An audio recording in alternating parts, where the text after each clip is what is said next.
Victor,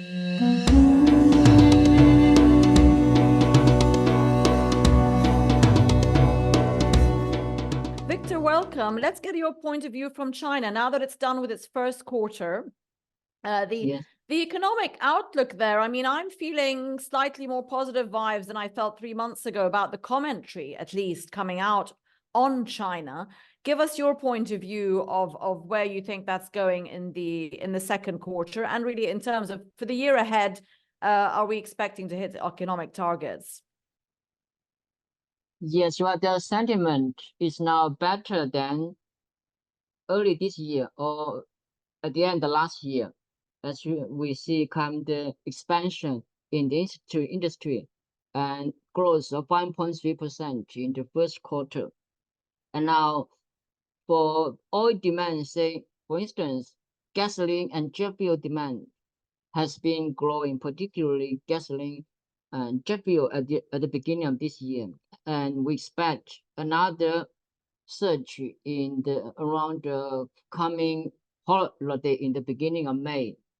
So for gasoline and diesel, and average consumption is picking up quite significantly. But for some other products, such as diesel, it's not picking up quite significantly yet. So products are doing quite differently. But overall, the sentiment is better than before, and confidence is picking up. So we expect the country to achieve its growth target of about 5% this year.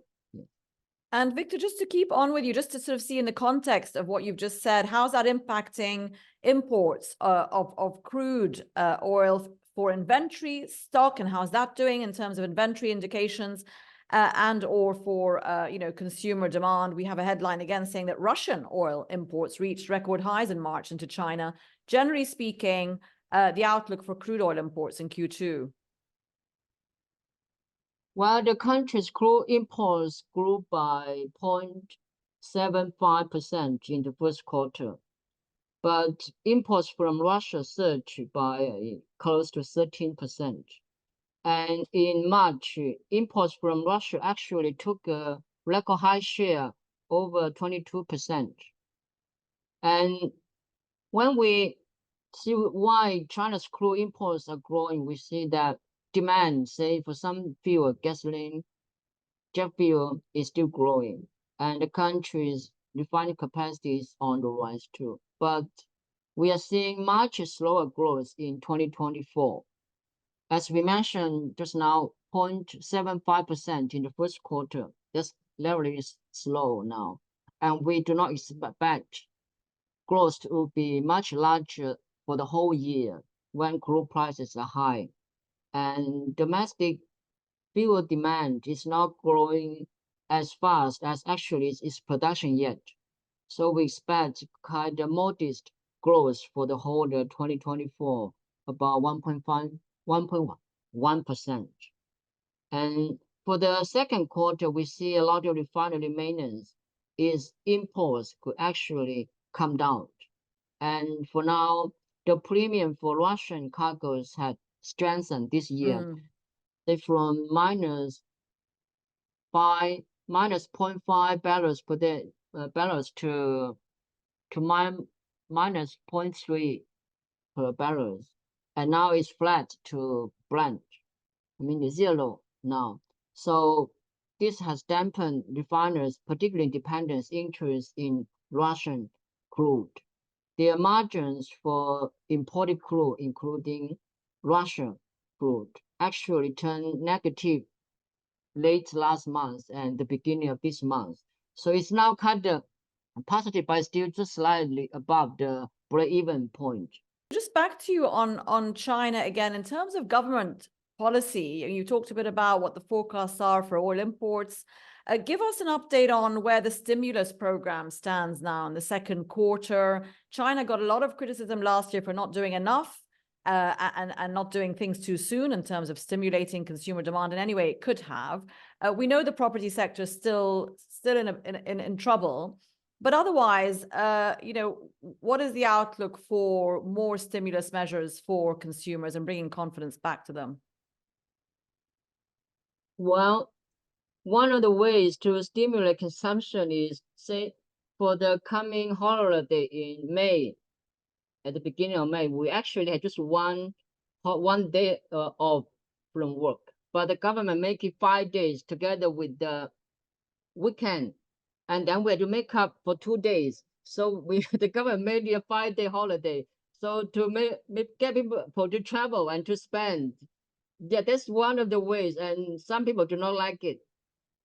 But as for other spending, I mean, consumption stimulus, well, there's not such a strong stimulus as, say, a few years ago.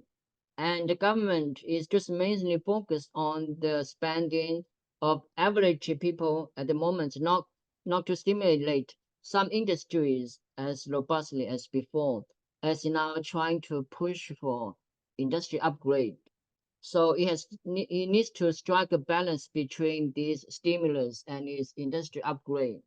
Say for exports, for instance, the government is under, say, Chinese oil refiners are under pressure to export more oil products to give a boost to the economy. But at the same time, the government is under pressure to achieve its emission targets. So it needs to strike a balance. For the last quarter of 2023, Chinese oil companies actually hope to boost their exports, but they didn't. They failed to do so as the government, well, didn't release more quotas on that. And for 2024, it might have to release more quotas to give its economy a boost, but not sharply more. We had one or two comments last week, just again sticking to geopolitics a bit and China and demand, and just give us your perspective on, last week we had someone saying Iran's actions, all it cares about is what China thinks, because actually that's where its oil is going. And so how much do you think China is weighing in on any of what's happening in the Middle East behind the scenes? Can you, even if you don't know, would you say that there'd be an interest in it doing so, or is it going to continue to take a back seat from what appears to be the case? And does it care? Yeah, I wouldn't say it take a back seat, but it's not, well, meddling so much. I mean, it wishes for peace in the Middle East. It does the country good too. It needs a stable international environment for its development. So it is trying to bring peace. I mean, to get both sides to talk to each other. And he has been making efforts to, but those things is doing more than that. Is just kind of trying to get them to talk to each other and bring peace to the region. And this is conducive to the country's development too.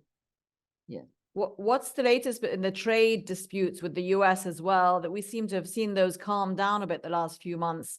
The sort of tit for tat, slapping on different tariffs on technology, etc. Any outlook for that from your point of view? Well, this will continue, I believe. It might cool down a little bit before the election to some degree, but this is a long-term trend, and the U.S. government, the antagonism towards China will not change much. So this is not expected to change dramatically.